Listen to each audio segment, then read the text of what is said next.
recap for the QuasiDB customers and potential customers as well. We're enabling the IFTTT notifications, alerts. They'll be coming into Telegram how they used to. So that's good, and we're going to get lots of trade ideas from these. Got a load and loads. These are applets I created. This is purely based on bubble deviation and some basic logic, which I want to talk about. So hopefully you guys are okay with the bubble logic. Is that we know that these are a buy and these are a sell. The reason for it is that that's the 50% line. So these guys are long, retail guys, and these guys are short, right? They're net short, they're net long. So if they go this particular way, then they're adding to that bias. If they go this particular way, they're adding to that bias. So if the pound comes across and the yen comes across, that's going to be a pound yen buy. Okay. Reason for it is that these guys are holding to their losses and these guys are holding to their losses, and they could be adding to their losses too. Right, you have to remember there's the new trader and the old trader. So there's potential that there's a lot of pound yen traders out there in the world who are trying to get out. It's like in a sort of desperate kind of way. They're trying to average out. Maybe they're going to be right. Who knows? But what will happen if the pound comes across and yen comes across this way? Then we're going to get a buy signal based on that bubble deviation. So that's rule one. Hopefully you guys are cool about that and you understand that. Condition two, the currency pair. Right, remember these are the baskets. So this is the pound versus the Aussie, Kiwi, CAD, Swiss, yen, dollar, euro, and yen versus the pound, Aussie, Kiwi, Swiss, CAD, yen. So you get the idea. These are the baskets. So they're very high level. Now condition two is the currency pair, not the basket, but the currency pair itself has to be below 50% to be a buy, and has to be above 50% to be a sell. How do we know this? Well, we can check the spreadsheet, of course, but another way of looking is to come to this particular website, myfxbook.com/community/outlook, and then just cross-check in the sentiment on that particular pair. We can see that the longs are getting quite screwed, and they're very short, and the shorts are getting screwed because it's getting very close to extreme. Okay, so we know it's a buy because it's below 50%. Okay, so that's condition two satisfied. So we've got the bubble deviation logic. The bubbles have deviated over time, and it is a buy at the currency pair level.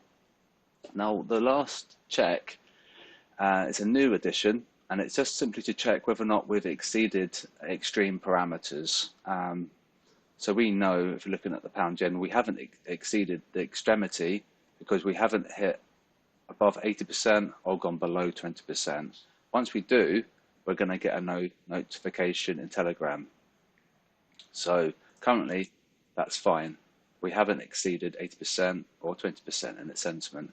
So assuming that we get the bubble deviation for pound yen, then it's going to satisfy that, and that. But the moment one thing is not satisfied, then the signal, or so I say notification, is invalid, and we're going to get a no message. If you get a no message, you can hold the trade, but it could be a good recommendation to exit, because if we're no longer a buy at the high level, we could see a big shift. And if the currency pair has exceeded 80% or 20%, then we could see a big shift, because what could happen here is that these guys are going to get stopped out. Once 100,000 people, okay, it's a lot. This is probably too much of a large number, but let's say 50,000 people get stopped out at one particular day on the pound yen. Those 50,000 retail traders are going to have a fairly sizable effect on the sentiment, because when they exit, it's therefore going to shift the high level sentiment, which I can show you. So we know with a fairly good degree of accuracy it's a buy, because at a high level we are a buy. Can you see that 38%? We've got a bullish harmonic, and we're above monthly pivot. So lots of things are aligning with sentimental buy, technical buy, and they're your targets and the SLCs as well. We use the SOUP indicator for levels, which is I do recommend. They're really awesome. So this is basically the 61.8 support.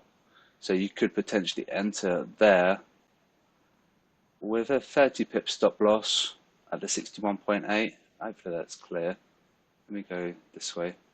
That doesn't really help too much, but there, that's 100%, that's 0%, that's 61.8. And so that could be a potential exit, for example. Right, so it's looking quite good for a pound yen long, potentially, and hopefully I've explained the logic for the conditions for entry and exit. The moment one is invalidated, then we get out. And what I'm going to do is when something does materialize, potentially we could have a pound yen long signal. I will then produce a chart, a similar chart to this, with TP and SL, and we'll try and get a free R, which is 3 times the reward to what you're prepared to risk. So this pound yen is a bit annoying. So assuming that we had that as a exit, we'd have to target 3 times that. So maybe SOC and beyond. But and also maybe just another reminder just to check your fundamentals. There's a lot of noise at the moment with Northern Ireland.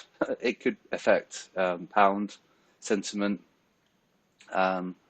Lastly, just look at the Euro USD as well.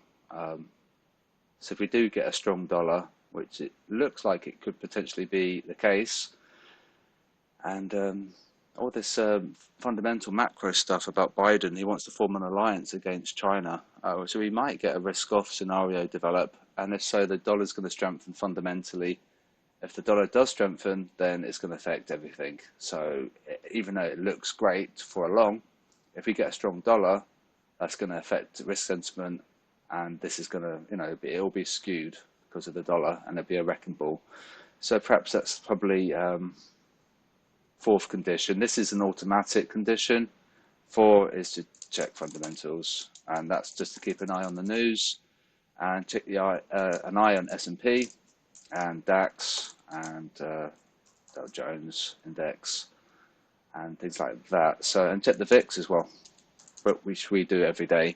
So this is all automated. This is, it's all programmed already in the signal or notification. So don't worry about that. That's just the logic for it. And this is a manual thing that you all need to do because this isn't that intelligent to check this as well, right? So the notifications slash signals are clever, but they're not clever to do this. So this is why you need to check fundamentals as well, and especially check technicals.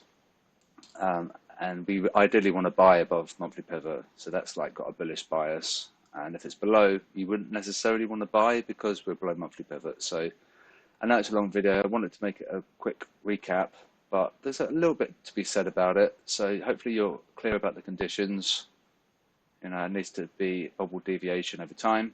It needs to be a buy or a sell at the high level, and it cannot exceed 80 or 20% in its sentiment. Lastly, this is key that you guys do this.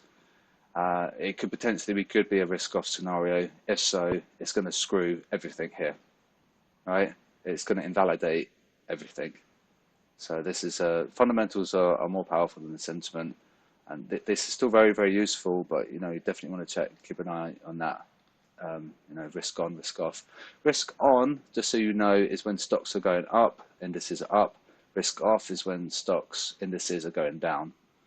All right, so if we go risk off, which I think we could do with this Biden news, maybe he wants to forge an alliance against China. It sounds quite scary.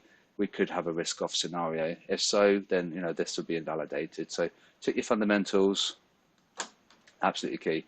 And yeah, hopefully it helps. I'll speak to you soon.